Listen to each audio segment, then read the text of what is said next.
عمومی طور پہ جب نکاح ہوتا ہے تو خاتون نے گھر چھوڑ کے شوہر کے گھر میں آنا ہوتا ہے۔ ایک تہذیب اس گھر کی تھی، ایک اس نئے گھر کی ہے، اس میں تھوڑا سا تفاوت ضرور ہوگا، خاندانوں کے فرق سے تھوڑا سا فرق یہ ہوتا ہے۔ تو خاتون یا تو اس سانچے میں خود کو ڈھال لے یا پھر وہ خاندان خاتون کے مزاج کے مطابق ڈھل جائے، دونوں میں سے ایک ہوگا، تب موافقت پیدا ہوگی۔ جب خاتون کی یہ ضد ہوتی ہے کہ میں جو کلچر، جو تہذیب اور جو مزاج رکھتی ہوں یا جو رسوم و رواج میرے میکے خاندان کے تھے وہ فائق ہیں اور اس خاندان کو بھی وہی مجھ سے سیکھنے چاہیے اور اس کے مطابق چلنا چاہیے، تو پھر مشکل ہوتا ہے، اس لیے کہ اس ایک کے لیے 10 خاندان کے لوگ نہیں بدل سکتے۔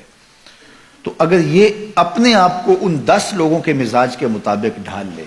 ایسا مزاج نہیں جو شریعت سے متفاوت ہو، عمومی طور پہ ہمارے جو معاشرتی معاملات ہیں اس میں اگر وہ اپنے آپ کو ڈھال لے تو یہ اس کے لیے آسان ہوگا۔ یہ جس جگہ گئی ہے وہاں جا کے اس مزاج میں، وہ کہتے ہیں نا کہ جیسا دیس ویسا بھیس، تو وہ وہاں جا کے اس بھیس کو پہن لے تو یہ عجیب نہیں لگے گی، لیکن وہ اس پورے گاؤں کے اندر سے ایک خاندان اس بھیس کو اختیار کرے جو یہ لے کر کے آئی ہے تو وہ اپنے خاندان کے اندر بھی عجیب لگیں گے، اور جو ہے وہ بالخصوص کہیں گے کہ بس یہ تو اس خاتون نے ان کو اپنے نرغے میں لے لیا۔ تو جو شریعت بیضاء کا مزاج ہے اس میں اچھی چیزیں اس خاندان میں آہستہ آہستہ منتقل کر دی جائیں، یہ تو ایک خیر کی بات ہے، لیکن عمومی رویے جو رواج کی حد تک ہیں اور شریعت سے متصادم نہیں ہیں وہ خاتون کو ہی بدلنا ہوگا۔ اور جب خاتون اس بات کی ضد کرتی ہے کہ میرے مزاج کے سانچے میں یہ ڈلیں تو پھر تناؤ پیدا ہو جاتا ہے اور الجھاؤ پیدا ہوتا ہے، اور یہ الجھاؤ بالآخر طلاق تک جا پہنچتا ہے۔ تو اس چیز کا خاتون کو بالخصوص خیال رکھنا چاہیے۔ خاوند کو اندھیرے میں رکھنے کی وجہ سے بھی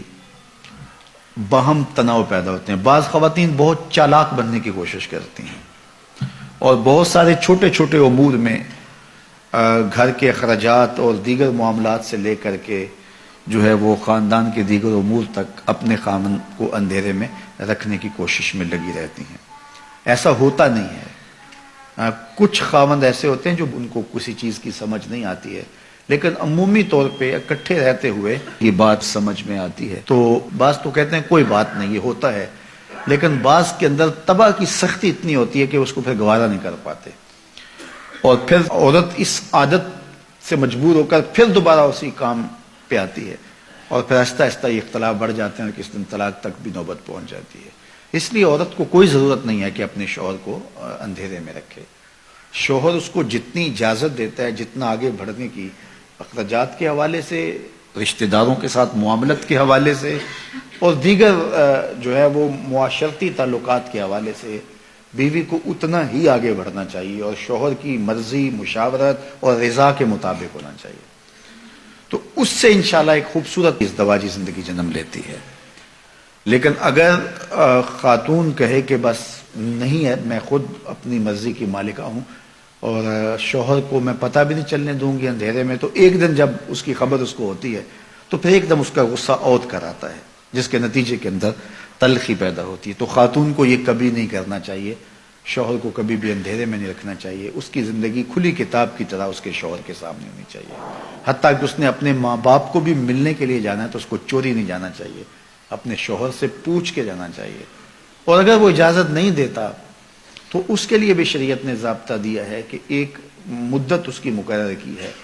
اور اس میں بھی سسرال کے حالات کی مطابقت میں کہا ہے کہ جو ہے وہ جا سکتی ہے، لیکن وہ شام تک گھر پلٹ آئے گی۔ اگر وہ اس صورت میں ہے کہ شوہر بہت ظالم ہے، وہ جانے نہیں دیتا، تو ظاہر ہے کہ قطع تعلقی تو نہیں ہوگی، تو وہ ایک مخصوص مدت کے بعد جو ہے وہ جا سکتی ہے، لیکن شام کو پلٹ آئے گی۔ لیکن عمومی طور پہ ایسے ظالم شوہر تو کم ہی ہوتے ہیں، عمومی طور پہ تو جانے دیتے ہیں، تو ان کی اجازت کے بغیر۔ اب اگر کسی وجہ سے وہ کبھی روک دیں، بعض حالات ایسے ہوتے ہیں معروضی حالات، تو پھر بیوی کو رک جانا ہی اس کے لیے عافیت ہوتی ہے۔ آج کل تو دیگر ذرائع سے حال احوال جو ہے وہ میکے کے معلوم ہوتے رہتے ہیں، تو اس لیے یہ کہنا کہ بس تم مجھے روک نہیں سکتے ہو تو میں جاؤں گی، تو یہ چڑ اور ضد پیدا ہوتی ہے اس سے۔